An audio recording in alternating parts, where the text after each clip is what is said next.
Hello there and welcome. This is Mikhail or Michael speaking. As always, thank you all who supported me, be it through Patreon, PayPal, or Super Thanks. I really appreciate it. And today's video I will start with Bakhmut and work around its flanks. So first, we will talk about what's left of Bakhmut, in a sense that this at this point is city of Artyomovsk. I assume when Russians are going to capture it, they are going to rename it. So, as a result of clashes here in the north part of Bakhmut, Russians were able to take about this much territory.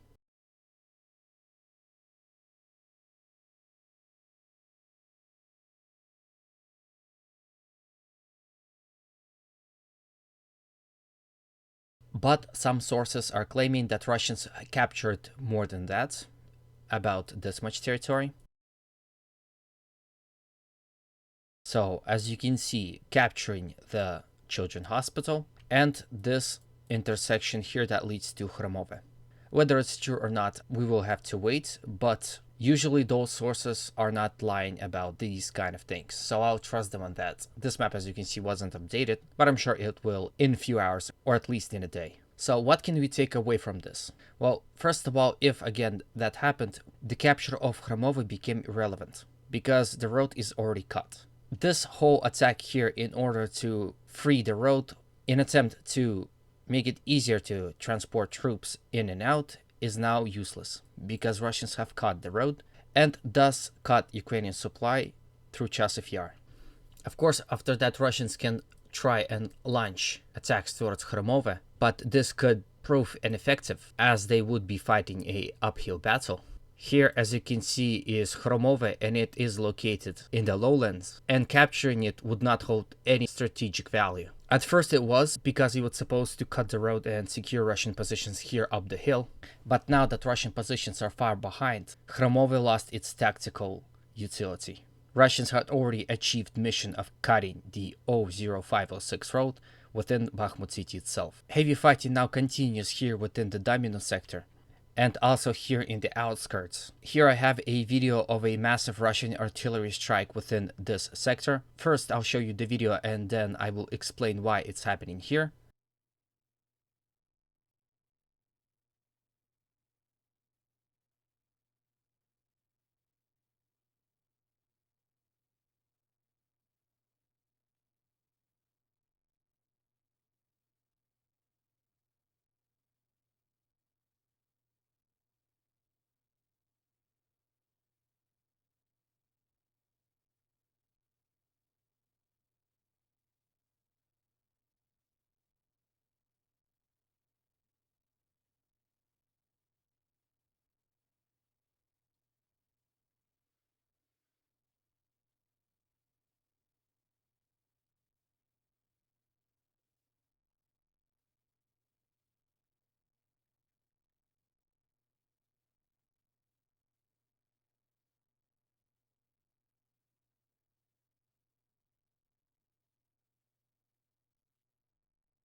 Now I want to quickly explain where it's happening. I guess you already know, but anyway, see this building right here? Basically, we are now looking at something like this.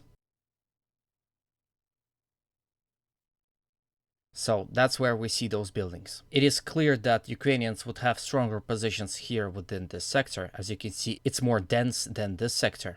It is easier to defend, and this sector here is being subject of heavy Russian artillery strikes. From what I know, Russians are storming those positions day and night, and all those artillery shellings are forcing Ukrainians to stay within the basements of those buildings, because usually Soviet-built houses, especially of that manner, have massive basement systems. And that's where Ukrainians are taking refuge. Basically, that video showed why it is very hard at this point for Ukrainians to defend even within the high-rise building, because anytime it could be subject of massive artillery strike, and it can collapse, killing every single man within it. So as you can see, Russians are having Ukrainians pinned down, and when they're not shelling, they are storming them. So 24/7 fighting continues. Ukrainians have no rest. Then we go here to the Samolyot district. Here Ukrainians are trying to do some attacks across Tchaikovskaya Street in attempt to push Russians back away from their evacuation points. Now that we are done with Bakhmut, let's talk about its flanks,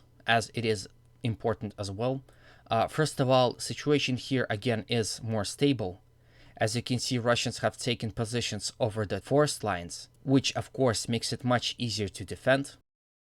But overall, the difficulty of that is, basically this is where Russian positions are, that again, it is located in the lowlands. So Ukrainians would have much easier time to fire down upon Russians, see their movements, and use their artillery more effectively. In reality, Russians actually never controlled any of those heights, so it's not like Russians gave up something very important here. Most important was here on this hill right here. But overall, yes, situation here near Dubovo-Vasilivka, Berehivka, and Yehidne is being stabilized. As of right now, of course. Then we have fighting here along E40 highway. No changes here, except for the fact that Russians were pushed further away from Orekhovo-Vasilivka, but overall, the sector near Tlalishnyansky seems to be holding firmly. Interesting news are coming from Sako-Ivanseti. If we zoom in, we can see that it is extremely small village. It's basically nothing. But anyway, as a result of a Ukrainian attack, Russians retreated, giving Ukrainians about a square kilometer of territory somewhere here to the north of this village. Then from the north flank, we go to the south flank. Here, as a result of Ukrainian counterattack, Ukrainian forces were able to capture about this much territory.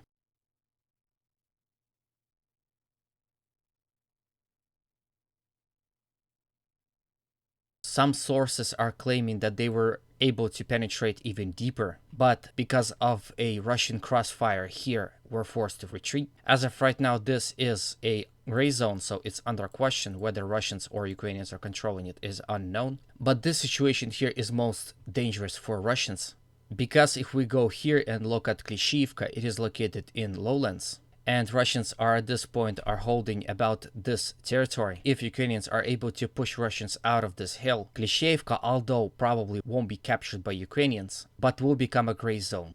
What helps Russians to defend on this flank more effectively is these forest lines. So you can see here's one, here's another as well. Also this one right here. Right, so they were able to advance here, and if they continue to advance here within this sector, they will be subjected to Russian crossfire and counterattacks. Some of the more positive and very pro-Ukrainian sources are already claiming that Klishivka have fallen. I don't have any reasons to believe that. Even pro-Ukrainian sources that are very eager to claim Ukrainian successes and victories are not claiming anything of that manner. So although with difficulties, Russians are still holding here near Klishivka, fighting is especially hard overall in between Ivanivsky and Klishivka, and Russians are heavily reinforcing this front. So anyway, this is the end of the video. If you have anything to add to what I've said, if you have interesting opinions, there's a comment section for that. I am more than happy to read some of your comments and even answer to some of them. Overall, thank you all for your support, be it financial or through liking, commenting, and subscribing. I really appreciate it. As always, humanity calls me to condemn all violence against human beings. Have a great day, and always remember, Russia will be free.